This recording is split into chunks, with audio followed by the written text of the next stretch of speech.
In every academy, a tragedy exists, and it absolutely breaks my heart. Students show up to practice, they train hard, but after months or even years, they find themselves absolutely flatlined. Their progress is moving at a snail's pace, and their confidence starts fading extremely fast. Some will lose enough motivation to drift away from training entirely. After more than 16 years of teaching and training, I have watched this pattern repeat itself across hundreds of students. And the cause is not due to a lack of talent, nor even a lack of effort. It's really the results of three subtle traps that almost every hobbyist student falls victim to. So today, let's make those traps actually visible. Let's actually name them, understand what causes them, and most importantly, how you can avoid them. The first most common trap is really what I call the tyranny of limiting beliefs. And this occurs when students really accept the idea that their potential is already fixed. They believe that their age, their flexibility, or their athleticism really determines the potential on how far they can go in jiu-jitsu. And listen, I get it. When you first see jiu-jitsu, you witness this guy using leverage and techniques, and it almost appears like a trick or magic, like it's not going to work.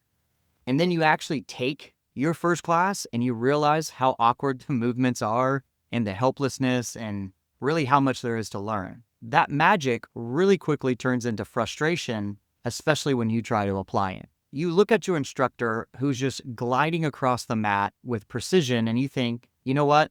I'm never going to be able to move like that guy. And then from that moment, that planted, really poisoned seed of self-doubt is now in your mind. So something I like to tell my students that I think is essential for them to understand is that every person who trains, especially if you train long enough, will experience this self-doubt. But what separates those who fall victim to the poison from those who get the antidote is really how they respond and how they change their mindset moving forward.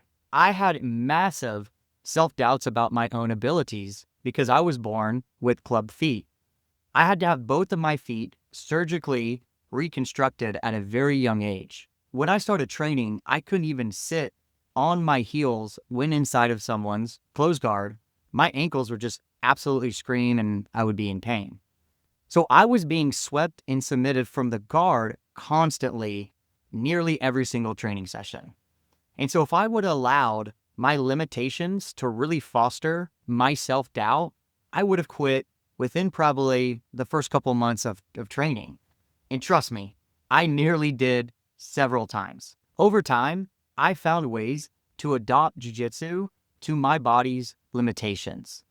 And really over time, my body adapted to what jiu-jitsu best needed.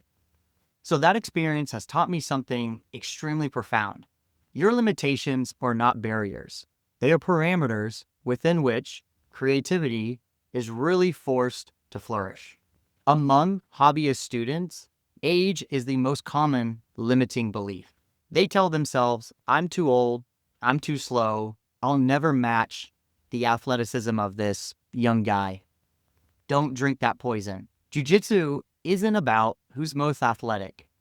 It's about using structure, timing, and intelligence to neutralize people who are more athletic than yourself. Progress in jiu-jitsu isn't determined by athletic abilities. It's determined by how you mold it based on your own understanding and your own needs. So trust me, if you are training consistently, your body will adapt. If you think more positive, your understanding will mature. The key is patience and really trusting the process. Do not let your limiting beliefs define your potential. The purpose of jiu-jitsu is to prove every day that leverage and insight can overcome any sort of limitation. The second trap is what we call the illusion of knowledge. So this is believing that collecting techniques is the same as developing skills. And this is uniquely a modern jiu-jitsu problem, believe it or not, because we live in an era where the entire world's knowledge of jiu-jitsu, you can pretty much access it on your phone. So a student can consume more techniques in a single weekend than a black belt could learn in a decade. So however, more information does not always equal progress. If anything, it often means more confusion. When training starts to become more difficult, students will often retreat to just studying. So they begin watching endless videos, purchasing instructionals, and accumulate trivia really about the art. This makes you feel productive, but what if your performance doesn't change? That means you have a lot of knowledge without context, and that's just a lot of noise. So if you learn techniques, but you can't apply one of them against resistance, then you just learn nothing of real practical value. Jiu-jitsu is not a collection of isolated tricks. It's an interconnected system of principles. Your task is not to memorize. Your task is to integrate what works best for you. When you study, do not look for novelty. Oh, my training partner will never see this coming. Seek what fits inside of your system. It will help you solve your biggest weaknesses. If you cannot do that, you are not learning effectively. You are merely just collecting a lot of stuff. The antidote to this trap is to establish a training focus for a short period of time. Pick a single position or a single sequence and live inside of it until it clicks up a couple of levels. For example, if you're constantly being swept with a specific sweep, then study it in depth.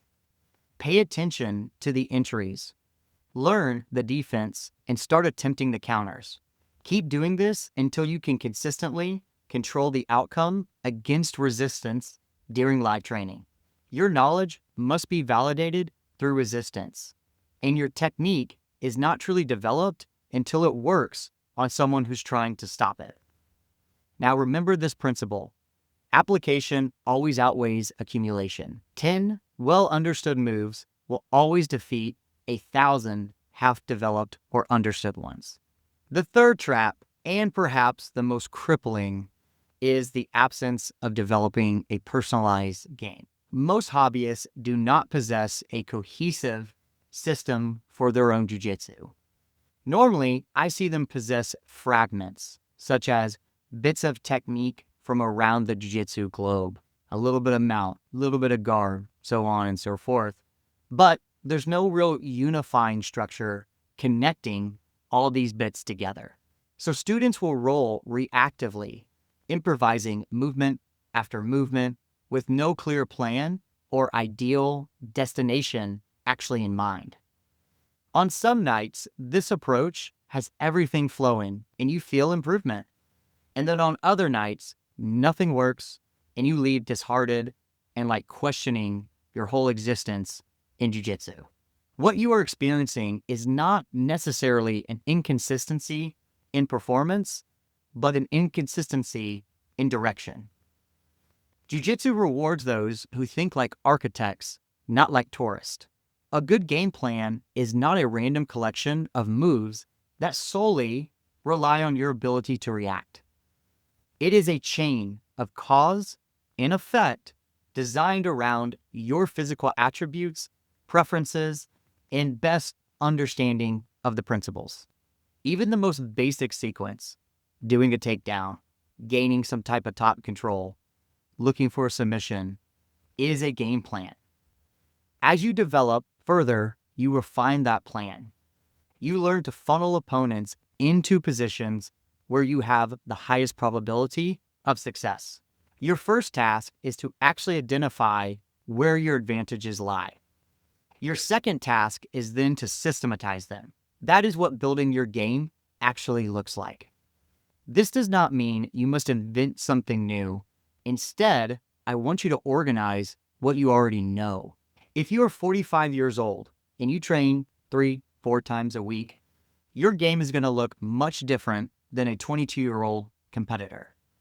That is not a flaw. It is a reflection of your wisdom and understanding.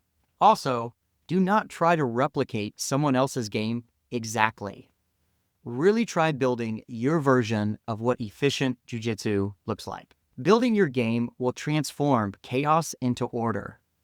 Without it, you react based on randomness of the every roll.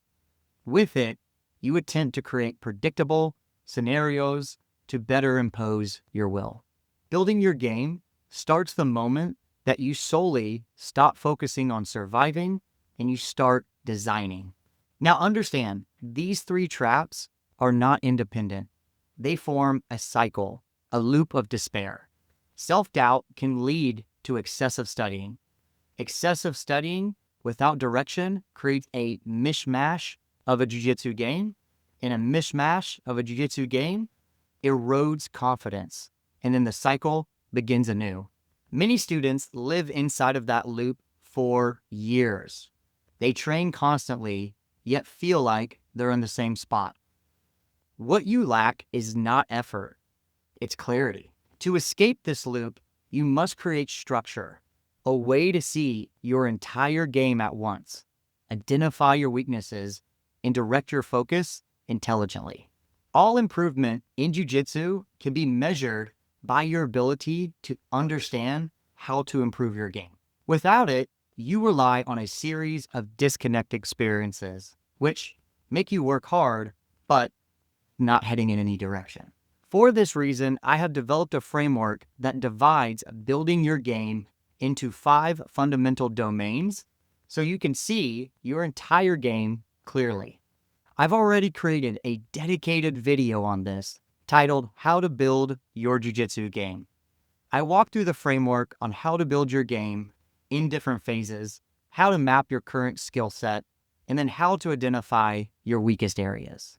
If you've ever wondered where your jiu-jitsu actually stands or how to train with strategic precision instead of random experimentation, that video will give you a complete roadmap on how to do so.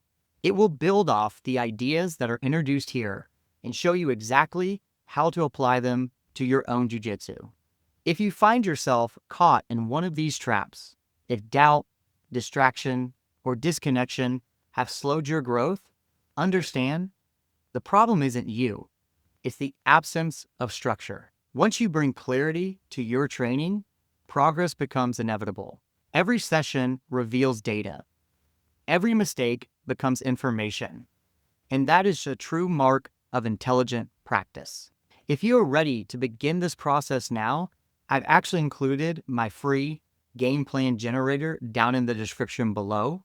It will help you outline your current strengths, weaknesses, and the next logical steps for your development.